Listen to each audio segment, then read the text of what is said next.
नमस्कार मित्रांनो, आताच्या क्षणाची सर्वात मोठी बातमी समोर येत आहे। चला तर जाणून घेऊया काय आहे आजचा स्पेशल रिपोर्ट। सविस्तर बातमी जाणून घेण्यापूर्वी आपण चॅनलवरती नवीन असाल तर चॅनलला सबस्क्राइब करा आणि बेल आयकॉनचं बटन प्रेस करायला विसरू नका। राज्य मंत्रिमंडळाचा रखडलेला विस्तार कधी होणार, तर या प्रश्नाचं उत्तर आता लवकरच मिळण्याची शक्यता आहे। सूत्राने दिलेल्या माहितीनुसार राज्यात लवकरच मंत्रिमंडळ विस्तार होणार। तर सूत्राने दिलेल्या माहितीनुसार मंत्रिमंडळ विस्तारासाठी पडद्यामागे जोरदार हालचाली सुरू। तर याविषयी आमदारांकडून मंत्रिमंडळ विस्तारासाठी आग्रही भूमिका असल्याने राज्य सरकारला मंत्रिमंडळ विस्तारण करणं जरुरीच होणार आहे। तर या मंत्रिमंडळ विस्ताराला कोणाकोणाला संधी दिली जाते ते पाहणे आता महत्त्वाचे ठरले आहे, कारण शिंदे गटाचे अनेक आमदार हे मंत्रिपदाच्या आशेपोटी मुख्यमंत्री एकनाथ शिंदे यांच्यासोबत गेल्याचे चर्चा सुरू आहे। तर अनेक आमदारांनी याआधी उघडपणे इच्छा देखील व्यक्त केल्या आहेत। गेल्या वर्षी मंत्रिमंडळ विस्तारण होणार होता, पण ऐनवेळी उपमुख्यमंत्री अजित पवार यांनी सत्तेत एंट्री मारली आणि शिवसेनेच्या आमदाराचा हिरमोड झाला।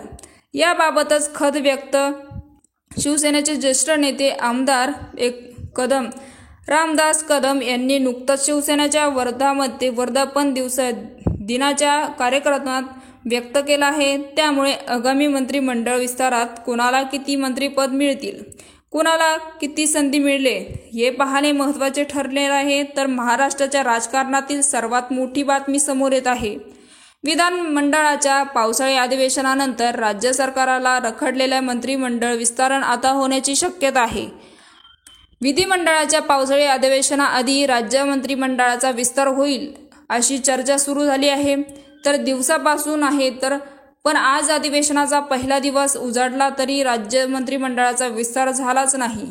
राज्य सरकारामधील अनेक आमदारांची मंत्रिपदासाठी आशा होती, तर अनेक जण मंत्रिमंडळ विस्ताराची वाट पाहत आहेत। या आमदाराचा विचार आता सरकार नक्कीच करणार आहे। तर विधिमंडळाच्या पावसाळी अधिवेशनानंतर रखडलेल्या मंत्रिमंडळ विस्तारण होण्याची शक्यता। तर सूत्राने दिलेल्या माहितीनुसार मुख्यमंत्री एकनाथ शिंदे हे अधिवेशनानंतर दिल्लीला जाण्याची शक्यता आहे।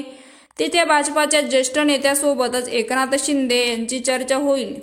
त्यानंतर राज्यात मंत्रिमंडळाचा विस्तार होण्याची शक्यता आहे। या मंत्रिमंडळ विस्तारातून राज्याला 14 नवे मंत्रिपद मिळण्याची शक्यता आहे। तर यामध्ये भाजपाला 6 ते 8 मंत्रिपद, शिंदे गटाला 4 तर अजित पवार गटाला 2 मंत्रिपद मिळण्याची शक्यता आहे।